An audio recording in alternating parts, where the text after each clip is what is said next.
Ninoy Aquino! Mabuhay! Bayang Pilipinas! Mabuhay! Ang kwento po ni Ninoy, kwento ng katapangan, kwento ng pagmamahal, kwento ng pagbabago na siya pong relevant noong 80s. Hanggang ngayon po, relevant na relevant pa rin sa ating bansa ngayon.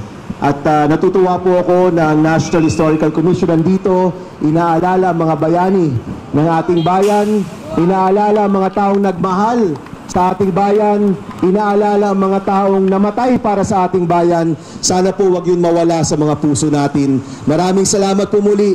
At sa araw na ito, alalahanin po natin na ang katapangan ni Ninoy Aquino, hindi lang po siyang mag-isa. Sabi ko po niya, we cannot depend on one man, we have to depend on all of us. Lahat po tayo may kakayahang maging bayani sa ating bayan ngayon. Maraming salamat po at magandang umaga. Thank you very much po.